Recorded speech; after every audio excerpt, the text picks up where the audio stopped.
Assalamualaikum warahmatullahi wabarakatuh. Salam sejahtera untuk kita semua.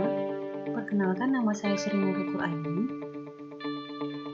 Pada kesempatan kali ini, saya akan menjelaskan materi perkuliahan tentang masalah kesehatan masyarakat. Sebelum kita memulai perkuliahan hari ini, ada baiknya kita berdoa terlebih dahulu sesuai keyakinan dan agama masing-masing.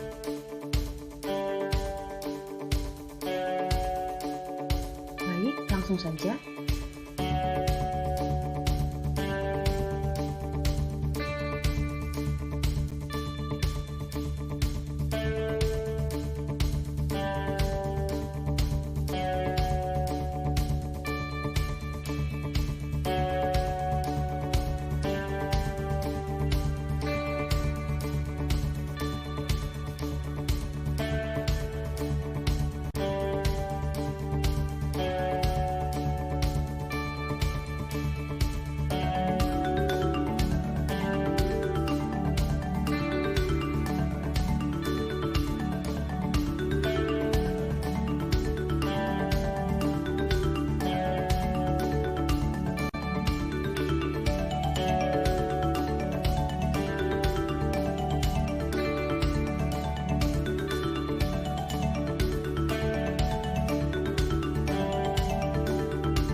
Adapun tujuan pembelajaran materi perkuliahan pada kesempatan kali ini, yang pertama adalah pola penyakit dan penyebabnya, yang kedua, masalah kesehatan di Indonesia, yang ketiga, determinan kesehatan masyarakat, dan yang keempat, metode pengkajian masalah HLB.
Pola penyakit dan penyebabnya terbagi menjadi 3. Yang pertama adalah orang atau person.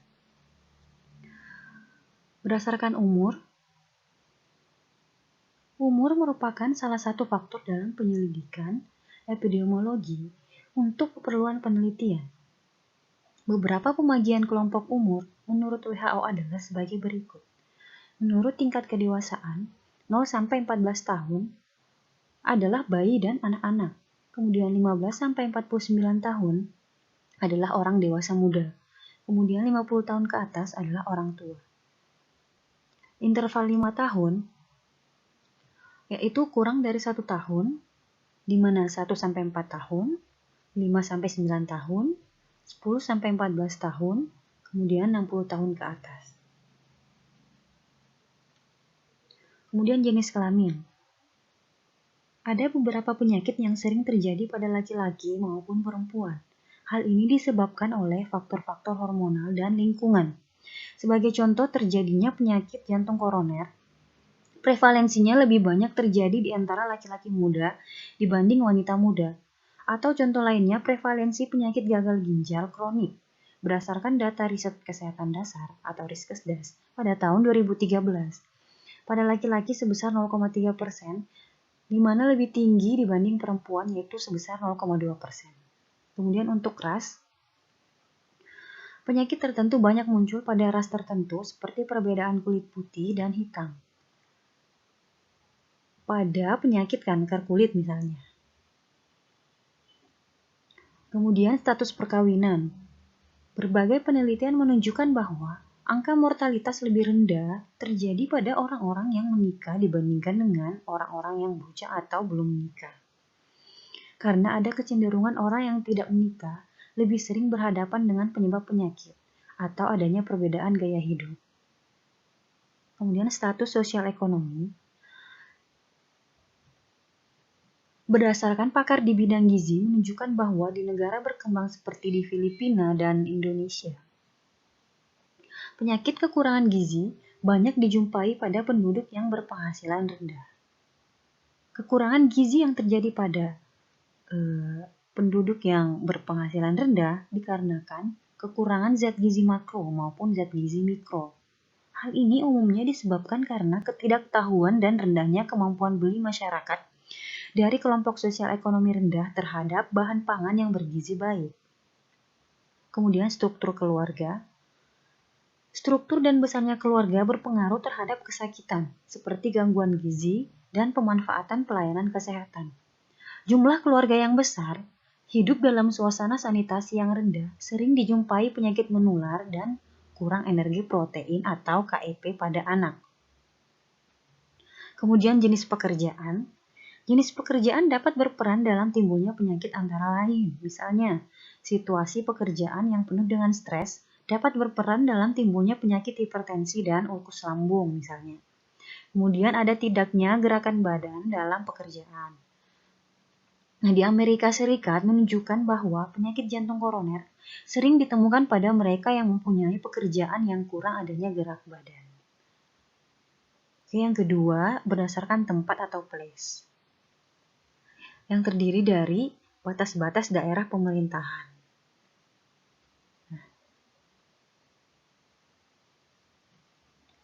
Batas-batas daerah pemerintahan maksudnya di sini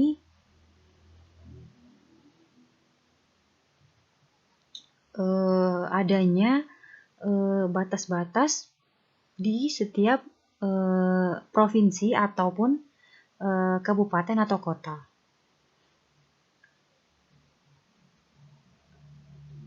Kemudian perkotaan dan pedesaan, lalu kemudian daerah berdasarkan pada batas alam, misalnya seperti pegunungan, pantai, sungai, dan lain sebagainya. Kemudian negara-negara dan regional. Kemudian berdasarkan waktu atau time, fluktuasi jangka pendek. Jadi misalnya di sini seperti jam, hari, minggu maupun bulan. Kemudian perubahan siklik, di mana perubahan terjadi berulang-ulang antara beberapa hari, bulan atau musiman, tahunan dan beberapa tahun. Kemudian perubahan yang berlangsung dalam jangka waktu panjang, bertahun-tahun, berpuluh-puluh tahun, di mana kejadian ini sering disebut dengan scalar trends. Misalnya beberapa contoh penyakit berdasarkan waktu, misalnya penyakit gizi kurang terjadi pada musim kemarau, di mana produksi, distribusi, serta konsumsi bahan makanan sangat rendah.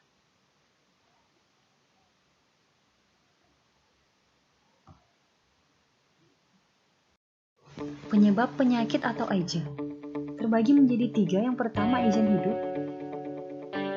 Jadi agent hidup adalah agent yang terdiri atas benda hidup seperti misalnya metazoa, fungi atau jamur, protozoa, bakteri, dan virus yang menyebabkan penyakit yang bersifat menular.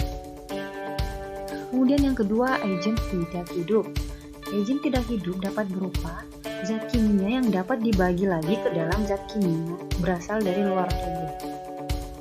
Terutama banyaknya zat kimia pencemar lingkungan dan dari dalam tubuh seperti metabolit, hormon, dan lainnya. Kemudian zat fisis seperti temperatur, kelembaban, kebisingan, radiasi. Nah, radiasi ini terbagi lagi menjadi radiasi pion, radiasi non-pion, kemudian semua yang dapat menyebabkan penyakit.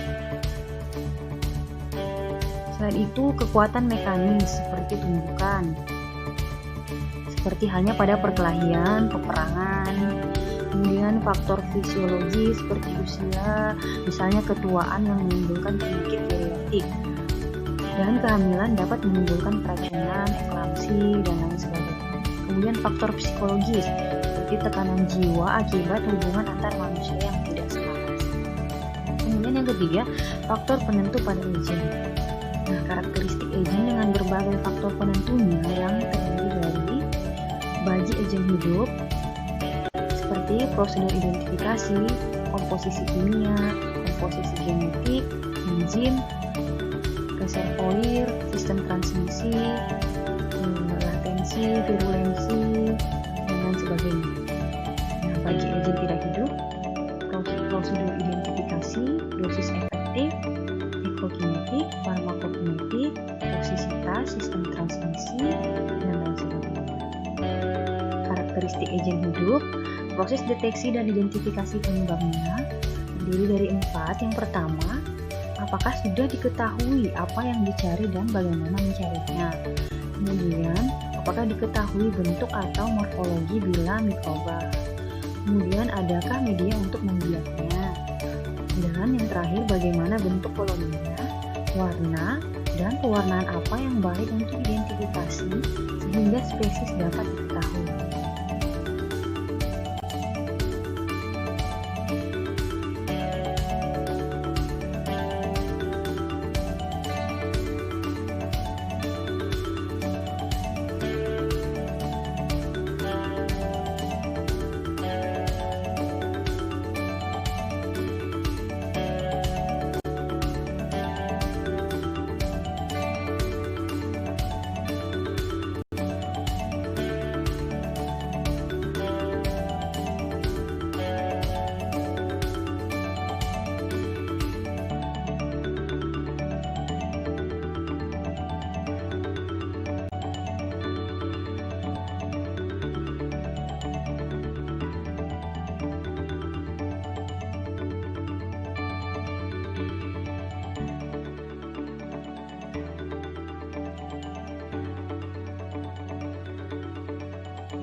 Masalah kesehatan di Indonesia. Yang pertama, beban ganda penyakit. Jadi, di mana pola penyakit yang diderita oleh masyarakat adalah penyakit infeksi menular dan pada waktu yang bersamaan terjadi peningkatan penyakit tidak menular, sehingga Indonesia menghadapi beban ganda pada waktu yang bersamaan. Kemudian masih tingginya disparitas status kesehatan. Meskipun secara nasional kualitas kesehatan masyarakat telah meningkat, akan tetapi disparitas status kesehatan antar tingkat sosial ekonomi, antar kawasan, serta antar perkotaan atau pedesaan masih cukup tinggi.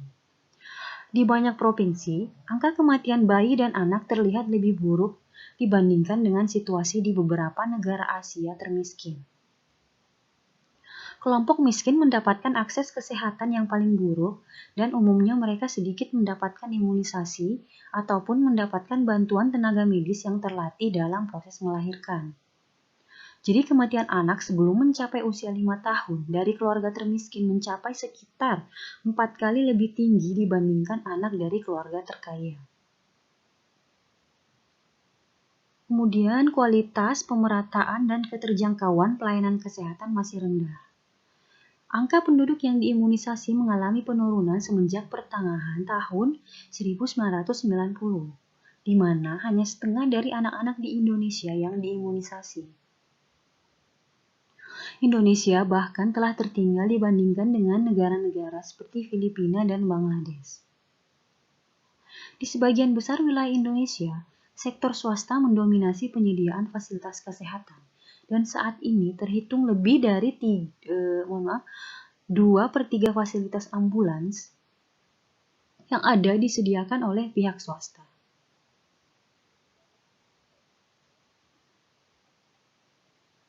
Jadi dalam masalah kesehatan kaum miskin itu cenderung lebih banyak menggunakan staf kesehatan non-medis, sehingga angka pemanfaatan rumah sakit oleh kaum miskin masih amat rendah. Kemudian pembiayaan kesehatan yang rendah dan timpang. Jadi pembiayaan kesehatan saat ini lebih banyak dikeluarkan dari uang pribadi, di mana pengeluaran kesehatan yang harus dikeluarkan oleh seseorang itu mencapai sekitar 75-80% dari total biaya kesehatan, dan kebanyakan pembiayaan kesehatan ini berasal dari uang pribadi yang dikeluarkan ketika mereka memanfaatkan pelayanan kesehatan.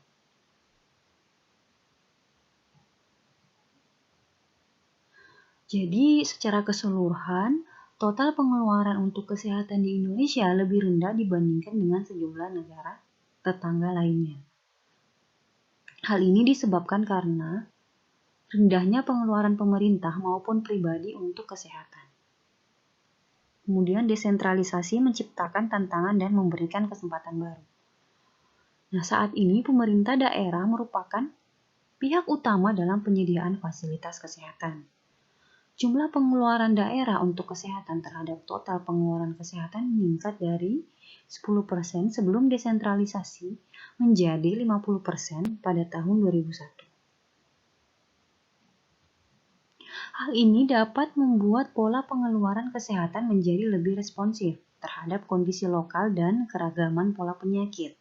Akan tetapi, hal ini akan berdampak juga pada hilangnya skala ekonomis, meningkatnya ketimpangan pembiayaan kesehatan secara regional, dan berkurangnya informasi kesehatan yang penting.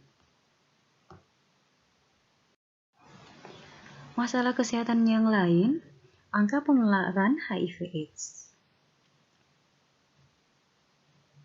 Jadi diperkirakan sekitar 120.000 penduduk Indonesia telah terinfeksi oleh HIV/AIDS.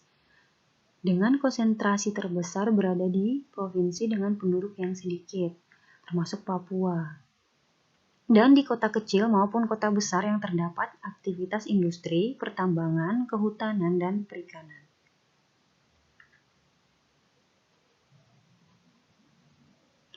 Tugas yang paling penting ialah memberikan perhatian lebih kepada kondisi kesehatan utama, meningkatkan kelayakan kondisi kesehatan serta pemanfaatan sistem kesehatan, dan melibatkan peran swasta, mengevaluasi ulang mekanisme pendanaan kesehatan, dan melaksanakan desentralisasi, termasuk juga menyangkut isu tenaga kesehatan.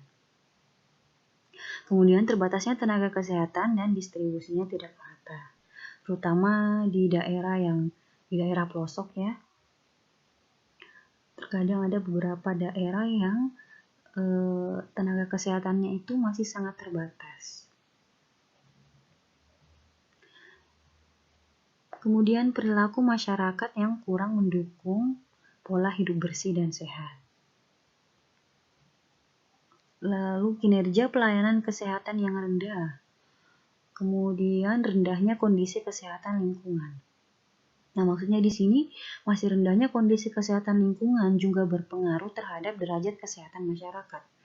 Jadi kesehatan lingkungan merupakan kegiatan lintas sektor belum dikelola dalam suatu sistem kesehatan kewilayahan. Tantangan masalah kesehatan di Indonesia. Yang pertama, faktor lingkungan. Masih kurangnya peran serta masyarakat dalam mengatasi kesehatan atau masalah-masalah kesehatan. Kemudian kurangnya sebagian besar rasa tanggung jawab masyarakat dalam bidang kesehatan. Untuk faktor perilaku dan gaya hidup masyarakat, masih banyaknya insiden atau kebiasaan masyarakat yang selalu merugikan dan membahayakan kesehatan mereka. Kemudian adat istiadat yang kurang atau bahkan tidak menunjang kesehatan. Faktor sosial ekonomi, tingkat pendidikan masyarakat di Indonesia sebagian besar itu masih rendah. Kemudian kurangnya kesadaran dalam pemeliharaan kesehatan. Budaya sadar sehat belum merata ke sebagian penduduk Indonesia. Dan tingkat sosial ekonomi dalam hal ini penghasilan juga masih rendah dan memprihatinkan. Yang terakhir, faktor pelayanan kesehatan. Ini misalnya cakupan pelayanan kesehatan belum menyeluruh, di mana ada sebagian provinsi di Indonesia yang belum mendapat pelayanan kesehatan maksimal dan belum merata. Kemudian upaya pelayanan kesehatan sebagian masih berorientasi pada upaya kuratif. Selain itu, sarana dan prasarana belum dapat menunjang pelayanan kesehatan. Misalnya, sumber daya sarana dan prasarana seperti bangunan dan sarana pendukung, serta sumber daya dana atau pembiayaan kesehatan.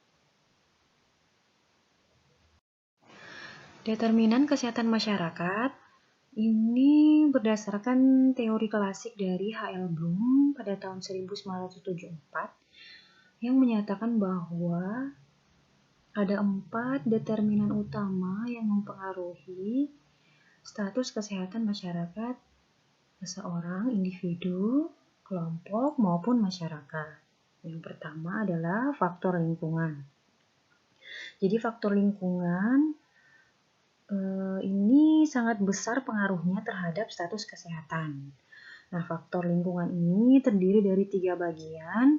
Yang pertama, lingkungan fisik, terdiri dari benda mati yang dapat dilihat, diraba, dan dirasakan. Kemudian yang kedua, lingkungan biologis, terdiri dari makhluk hidup yang bergerak, baik yang dapat dilihat maupun yang tidak. Kemudian yang ketiga, lingkungan sosial. Lingkungan sosial adalah bentuk lain secara fisik dan biologis yang disebutkan tadi. Kemudian yang kedua, faktor perilaku. Ini berhubungan dengan perilaku individu atau masyarakat, perilaku petugas kesehatan, dan perilaku para pejabat, pengelola pemerintahan, misalnya pusat dan daerah, serta perilaku pelaksana bisnis. Kemudian yang ketiga, faktor pelayanan kesehatan. Faktor ini dipengaruhi oleh seberapa jauh pelayanan kesehatan yang diberikan. Kemudian yang keempat, faktor keturunan atau herediter. Faktor ini lebih mengarah pada kondisi individu yang berkaitan dengan asal-usul keluarga, ras, dan jenis golongan darah. Metode pengkajian masalah menurut Hendrik L. Bloom. Jadi, menurut Hendrik L. Bloom ini ada beberapa determinan derajat kesehatan masyarakat. Nah, Masalah utama kesehatan ini tentu saja dipengaruhi oleh berbagai faktor determinan. Nah, jadi dari satu masalah kesehatan tersebut disebabkan oleh satu faktor saja, di mana masalah kesehatan seperti kematian maupun kesakitan itu muncul dikarenakan interaksi antar determinan-determinan itu. Sedangkan masalah program dan kebijakan merupakan bagian dari determinan pelayanan kesehatan.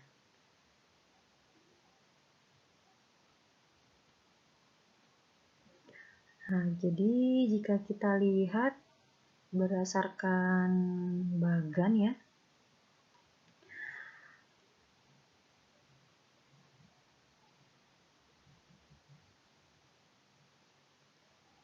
mulai dari analisis situasi perilaku kesehatan,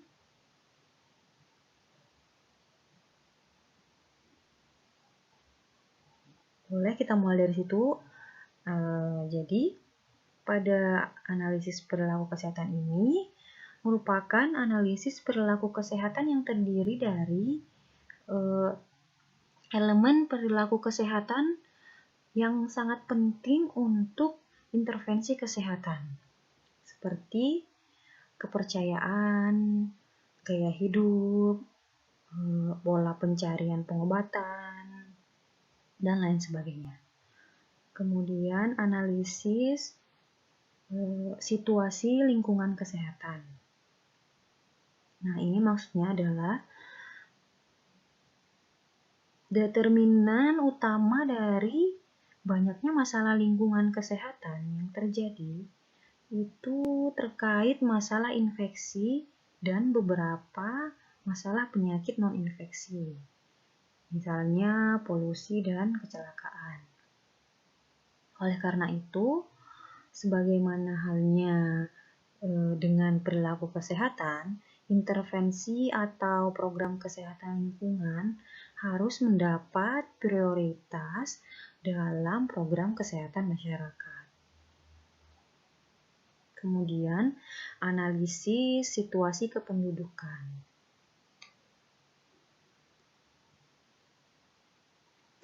Jadi, analisis situasi kependudukan ini sangat penting dalam perencanaan kesehatan karena dapat menunjukkan total penduduk yang pembangunan kesehatannya sedang direncanakan. Kemudian dapat juga diketahui jumlah penduduk yang rentan terhadap penyakit, seperti jumlah ibu hamil, ibu melahirkan, bayi lahir, balita, anak sekolah, kelompok remaja, kelompok tenaga kerja, dan kelompok usia lanjut.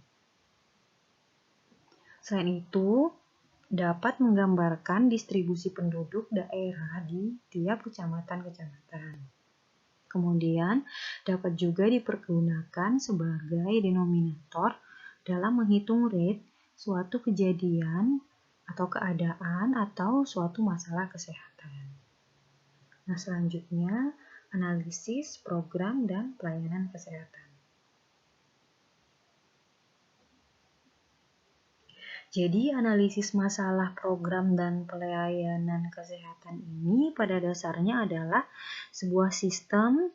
Oleh karena itu, pendekatan yang dilakukan dalam analisisnya adalah pendekatan sistem juga. Jadi, seperti menganalisis input, proses, dan output dari pelayanan kesehatan yang terdiri dari analisis terhadap output dan proses, yakni kinerja program dan pelayanan. Kemudian analisis terhadap input seperti SDM, sarana, dan pembiayaan. Jadi faktor-faktor inilah yang merupakan determinan status kesehatan masyarakat dan mempengaruhi derajat kesehatan, yaitu morbiditas dan mortalitas, atau angka kematian dan angka kesakitan. Baik, ini adalah referensi yang saya gunakan dari beberapa sumber seperti buku, jurnal, dan lain sebagainya.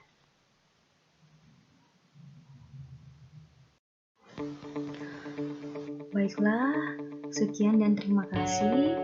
Saya akhiri perkuliahan kita hari ini. Semoga materi yang saya sampaikan ini dapat bermanfaat untuk kita semua. Wabillahi taufiq wal hidayah. Wassalamualaikum warahmatullahi wabarakatuh.